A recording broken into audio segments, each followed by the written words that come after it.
ओम शांति। 7 मई 2024। प्यारे मीठे बाबा के आज के मधुर महावाक्य। आज की मुरली के कुछ विशेष पॉइंट्स। आज बाबा हमें समझाते कि हम बच्चों को अब किसी भी प्रकार की चाहना नहीं रखनी है। सर्व चीजों से आसक्ति खत्म कर देनी है।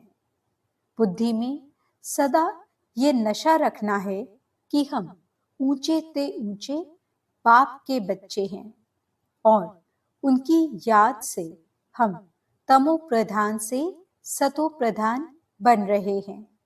एक बाप से ही करंट लेनी है और अपना सब तन मन धन त्याग कर बाप की सर्विस में रहना है। तो चलिए सुनते हैं आज की बाबा की मीठी प्यारी मुरली। ओम शांति। बाबा कहते, मीठे बच्चे, बाप से करंट लेनी है तो सर्विस में लगे रहो। जो बच्चे सब कुछ त्याग बाप की सर्विस में रहते हैं वही प्यारे लगते हैं, दिल पर चढ़ते हैं। प्रश्न, बच्चों को स्थायी खुशी क्यों नहीं रहती? मुख्य कारण क्या है? उत्तर, याद के समय बुद्धि भटकती है। स्थिर बुद्धि न होने कारण खुशी नहीं रह सकती। माया के तूफान दीपकों को हैरान कर देते हैं। जब तक कर्म अकर्म नहीं बनते हैं तब तक खुशी स्थायी नहीं रह सकती है। इसलिए बच्चों को यही मेहनत करनी है। ओम शांति। अब ओम शांति कहते हैं तो बड़े उल्लास से कहते हैं। हम आत्मा शांत स्वरूप हैं। अर्थ कितना सहज है। बाप भी कहेंगे ओम शांति, दादा भी कहेंगे ओम शांति। वे कहते हैं मैं परमात्मा हूँ, ये कहते मैं आत्मा हूँ। तुम सब सितारे हो। सब सितारों का बाप भी चाहिए ना। गाया जाता है सूर्य, चांद और लकी सितारे। तुम बच्चे हो मोस्ट लकी सितारे। उनमें भी नंबरवार हैं। जैसे रात को चंद्रमा निकलता है, फिर सितारों में कोई डिम होते हैं, कोई बड़े तीखे होते हैं, कोई चंद्रमा के आगे होते हैं। सितारे हैं ना। तुम भी ज्ञान सितारे हो। चमकता है प्रगति के बीच में वंडरफुल सितारा। बाप कहते हैं ये सितारे यानी आत्माएं बड़े वंडरफुल हैं। एक तो इतनी छोटी बिंदी है जिसका कोई को पता नहीं है। आत्मा ही शरीर से पाठ बजाती है। ये बड़ा वंडर है। तो तुम बच्चों में भी नंबरवार हैं। कोई कैसे, कोई कैसे। बाप उनको बैठ याद करते हैं जो सितारे अच्छे चमकते हैं, जो बहुत सर्विस करते हैं।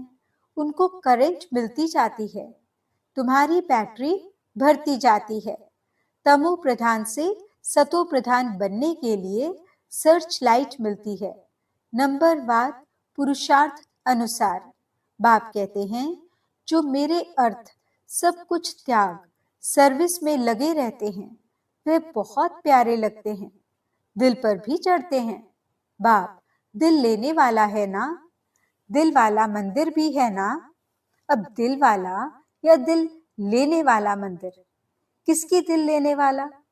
तुमने देखा है ना, प्रजापिता ब्रह्मा बैठा है ना। जरूर उनमें शिव बाबा की प्रवेशता है। और फिर तुम देखते भी हो ऊपर में स्वर्ग की स्थापना भी है। नीचे बच्चे तपस्या में बैठे हैं। यह तो छोटा मॉडल रूप में बनाया हुआ है। तो जो बहुत अच्छी सर्विस करते हैं बहुत मददगार है।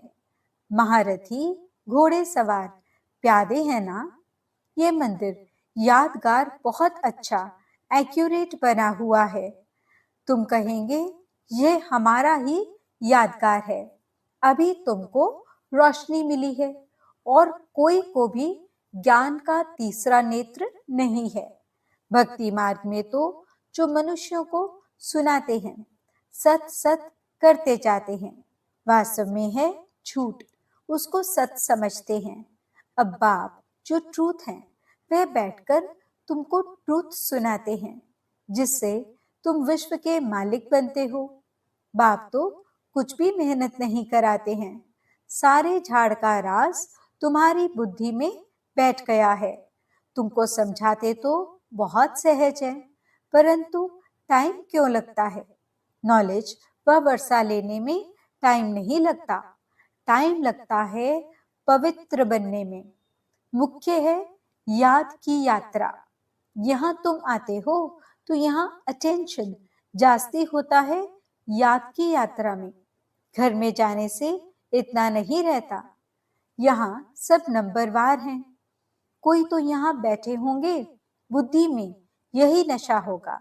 हम बच्चे, वह बाप है, बेहद का बाप, और हम बच्चे बैठे हैं। तुम बच्चे जानते हो बाप इस शरीर में आया हुआ है, दिव्य दृष्टि दे रहे हैं, सर्विस कर रहे हैं, तो उस एक को ही याद करना चाहिए और कोई तरफ बुद्धि जानी नहीं चाहिए। संदेशी पूरी रिपोर्ट दे सकती है, किसकी बुद्धि बाहर भटकती है, कौन क्या करते हैं, किसको झुटका आता है, सब बता सकती है। जो सितारे अच्छे सर्विसेबल हैं, उन्हों को ही देखता रहता हूँ। बाप का लव है ना, स्थापना में मदद करते हैं। हूबहू कल्प पहले मिसल ये राजधानी स्थापन हो रही है, अनेक बार हुई है। ये तो ड्रामा का चक्र चलता रहता है, इसमें फिक्र की भी कोई बात नहीं रहती। बाबा के साथ है ना तो संग का रंग लगता है, फिक्र कम होती जाती है। ये तो ड्रामा बना हुआ है। बाप बच्चों के लिए स्वर्ग की राजधानी ले आए हैं। सिर्फ कहते हैं, मीठे मीठे बच्चों, पतित से पावन बनने के लिए बाप को याद करो। अब जाना है स्वीट होम, जिसके लिए ही तुम भक्ति मार्ग में माथा मारते हो, परंतु एक भी जा नहीं सकते। अब बाप को याद करते रहो और स्वदर्शन चक्र फिराते रहो। अल्फ और पे, बाप को याद करो और 84 का चक्र फिराओ। आत्मा को 84 के चक्र का ज्ञान हुआ है। रचयिता और रचना के आदि मध्य अंत को कोई भी नहीं जानते हैं। तुम जानते हो सो भी नंबरवार पुरुषार्थ अनुसार। सुबह को उठकर तुम बुद्धि में यही रखो, अब हमने 84 का चक्र पूरा किया है, अब वापस जाना है।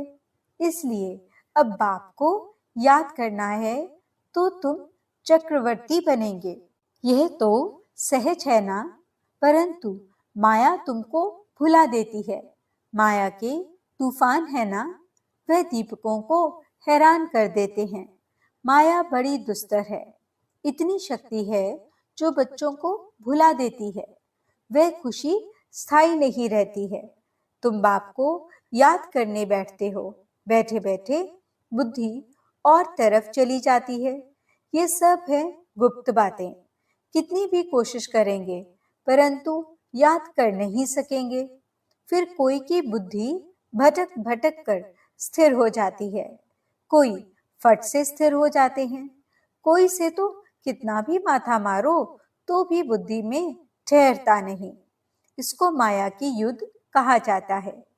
कर्म अकर्म बनाने के लिए कितनी मेहनत करनी पड़ती है। वहां तो रावण राज्य ही नहीं तो कर्म विकर्म भी नहीं होते। माया होती ही नहीं जो उल्टा कर्म कराए। रावण और राम का खेल है। आधा कल्प है राम राज्य, आधा कल्प है रावण राज्य। दिन और रात, संगम युग पर सिर्फ ब्राह्मण ही होते हैं। अब तुम ब्राह्मण समझते हो, रात पूरी हो दिन शुरू होना है। वे शूद्र वर्ण वाले थोड़े ही समझते हैं। मनुष्य तो बहुत आवाज से भक्ति आदि के गीत गाते हैं। तुमको तो जाना है आवाज से परे, तुम तो अपने बाप की ही याद में मस्त रहते हो। आत्मा को ज्ञान का तीसरा नेत्र मिला है। आत्मा समझती है अब बाप को याद करना है। भक्ति मार्ग में शिव बाबा तो करते आए हैं। शिव के मंदिर में शिव को बाबा जरूर कहते हैं। ज्ञान कुछ भी नहीं, अब तुमको ज्ञान मिला है। वह शिव बाबा है, उनका ये चित्र है। वह तो लिंग ही समझते हैं। अब तुमको तो ज्ञान मिला है। वे लिंग के ऊपर जाकर लोटी चढ़ाते हैं। अब बाप तो है निराकार, निराकार के ऊपर लोटी चढ़ाएंगे। वे क्या करेंगे? साकार हो तो स्वीकार भी करे। निराकार पर दूध आदि चढ़ाएंगे। वे क्या करेंगे? बाप कहते हैं दूध आदि जो चढ़ाते हो वह तुम ही पीते हो, भोग आदि भी तुम ही खाते हो। यहाँ तो मैं सम्मुख हूं ना। आगे इनडायरेक्ट करते थे, अभी तो डायरेक्ट है। नीचे आकर पाठ बजा रहे हैं, सर्च लाइट दे रहे हैं। बच्चे समझते हैं मधुबन में बाबा के पास जरूर आना चाहिए। वहां हमारी बैटरी अच्छी चार्ज होती है। घर में तो गोरख धंधे आदि में अशांति ही अशांति लगी हुई है। इस समय सारे विश्व में अशांति है। तुम जानते हो अभी हम शांति स्थापन कर रहे हैं योग बल से। बाकी राजाई मिलती है पढ़ाई से। कल्प पहले भी तुमने ये सुना था, अब भी सुनते हो। जो कुछ एक्ट होती है फिर भी होगी। बाप कहते हैं कितने बच्चे आश्चर्यवत भागंती हो गए। मुझ माशूक को इतना याद करते थे, अब मैं आया हूं तो फिर छोड़कर चले जाते हैं। माया कैसा थप्पड़ लगा देती है। बाबा अनुभवी तो है ना। बाबा को अपनी सारी हिस्ट्री याद है। सिर पर टोपी, नंगे पांव दौड़ता था। मुसलमान लोग भी बहुत प्यार करते थे, बहुत खातिरी करते थे। मास्टर का बच्चा आया जैसे गुरु का बच्चा आया। बाजरी का ढोडा खिलाते थे। यहाँ भी बाबा ने 15 दिन प्रोग्राम किया था ढोडा और छाछ खाने का, और कुछ भी नहीं बनता था। बीमार आदि सबके लिए यही बनता था। किसको कुछ भी हुआ नहीं, और ही बीमार बच्चे भी तंदुरुस्त हो गए। देखते थे आसक्ति टूटी हुई है। ये नहीं होना चाहिए या यह चाहिए। चाहना को चूहरा जमादार कहा जाता है। यहाँ तो बाप कहते हैं मांगने से मरना भला। बाप ही जानते हैं बच्चों को क्या देना है। जो कुछ देना होगा वे खुद ही देंगे। ये सब ड्रामा बना हुआ है। बाबा ने तो पूछा था ना, बाप को जो बाप भी समझते हैं और बच्चा भी समझते हैं वे हाथ उठाएं। तो सबने हाथ उठाया। हाथ तो झट उठा लेते हैं। जैसे बाप पूछते हैं लक्ष्मी नारायण कौन बनेंगे तो झट हाथ उठाएंगे। ये पारलौकिक बच्चा भी जरूर ऐड करते हैं। ये तो माँ बाप की बहुत सेवा करते हैं।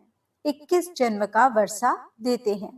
बाप जब वानप्रस्थ में जाते हैं तो फिर बच्चों का फर्ज है बाप की संभाल करना। वे जैसे सन्यासी बन जाते हैं। जैसे इनका लौकिक बाप था। वानप्रस्थ अवस्था हुई तो बोला हम जाकर बनारस में सत्संग करेंगे, हमको वहां ले चलो। हिस्ट्री सुनाना। तुम हो ब्राह्मण प्रजापिता ब्रह्मा कुमार कुमारियां। प्रजापिता ब्रह्मा है, ग्रेट ग्रेट ग्रैंडफादर। सबसे पहला पत्ता है मनुष्य सृष्टि का। इनको ज्ञान सागर नहीं कहा जाता। न ब्रह्मा विष्णु शंकर ही ज्ञान के सागर हैं। शिव बाबा वह है बेहद का बाप, तो उनसे वर्षा मिलना चाहिए ना। वह निराकार परम पिता परमात्मा कब कैसे आया, उनकी जयंती मनाते हैं। ये कोई को पता नहीं। ये तो गर्भ में नहीं आते हैं। समझाते हैं मैं इनमें प्रवेश करता हूँ। बहुत जन्मों के अंत में वानप्रस्थ अवस्था में मनुष्य जब संन्यास करते हैं तो उनकी वानप्रस्थ अवस्था कही जाती है। तो अब बाप तुमको कहते हैं, बच्चे तुमने पूरे 84 जन्म लिए, यह है बहुत जन्मों के अंत का जन्म। हिसाब तो जानते हो ना। तो मैं इनमें प्रवेश करता हूँ, कहाँ आकर बैठता हूँ। इनकी आत्मा जहाँ बैठी है उनके बाजू में आकर बैठता हूँ। जैसे गुरु लोग अपने शिष्य को बाजू में गद्दी पर बिठाते हैं, इनका भी स्थान यहाँ है, मेरा भी यहाँ है। कहता हूँ, हे आत्माओं, माम एकम याद करो तो पाप विनाश हो जाएंगे। मनुष्य से देवता बनना है ना, यह है राजयोग। नई दुनिया के लिए जरूर राजयोग चाहिए।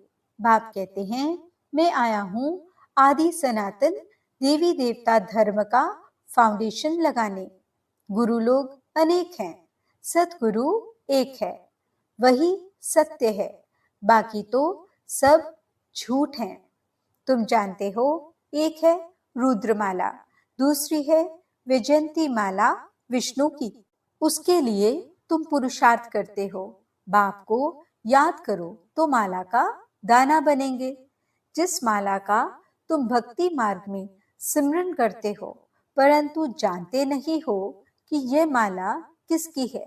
ऊपर में फूल कौन है, फिर मेरू क्या है, दाने कौन है, जिसकी माला फेरते हैं समझते कुछ नहीं। ऐसे ही राम राम कहते माला फेरते रहते हैं। राम राम कहने से समझते हैं सब राम ही राम है। सर्वव्यापी की बात का अंधियारा इससे निकला है। माला का अर्थ ही नहीं जानते। कोई कहते 100 माला फेरो, इतनी माला फेरो।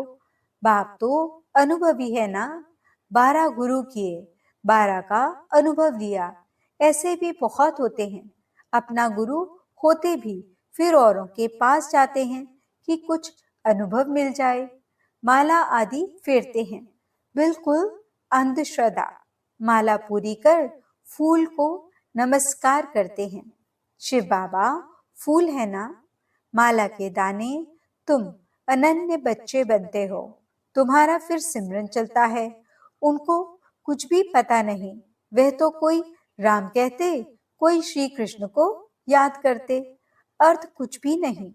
श्री कृष्ण शरणम कह देते। अब वह तो सतयुग का प्रिंस था, उनकी शरण कैसे लेंगे। शरण तो बाप की ली जाती है। तुम ही पूज्य फिर पुजारी बनते हो। 84 जन्म ले पतित बने हो तो शिव बाबा को कहते हैं, हे फूल, हमको भी आप समान बनाओ। अच्छा, मीठे मीठे सिकिलते बच्चों प्रति माता पिता बाप दादा का याद प्यार और गुड मॉर्निंग। रूहानी बाप की रूहानी बच्चों को नमस्ते। हम रूहानी बच्चों की रूहानी बाप दादा को दिल व जान सिकवा प्रेम से नमस्ते नमस्ते नमस्ते जी। गुड मॉर्निंग बाबा। शुक्रिया बाबा। धारणा के लिए मुख्य सार। पहला पॉइंट, किसी भी प्रकार की चाहना नहीं रखनी है, आसक्ति खत्म कर देनी है। बाबा जो खिलाए तुम्हें डायरेक्शन है, मांगने से मरना भला। दूसरा पॉइंट, बाप की सर्च लाइट लेने के लिए एक बाप से सच्चा लव रखना है। बुद्धि में नशा रहे कि हम बच्चे हैं, वह बाप है। उनकी सर्च लाइट से हमें तमो प्रधान से सतो प्रधान बनना है। वरदान, रहम की भावना द्वारा निमित्त भाव से सेवा करने वाले सर्व लगाव मुक्त भव। वर्तमान समय जब सभी आत्माएं थक कर निराश हो मर्सी मांगती हैं, तो आप दाता के बच्चे अपने भाई बहनों पर रहम दिल बनो। कोई कितना भी बुरा हो, उसके प्रति भी रहम की भावना हो, तो कभी घृणा, ईर्ष्या व क्रोध की भावना नहीं आएगी। रहम की भावना सहज निमित्त भाव इमर्ज कर देती है। लगाव से रहम नहीं, लेकिन सच्चा रहम लगाव मुक्त बना देता है, क्योंकि उसमें देह भान नहीं होता। स्लोगन: दूसरों को सहयोग देना ही स्वयं के खाते जमा करना है। ओम शांति।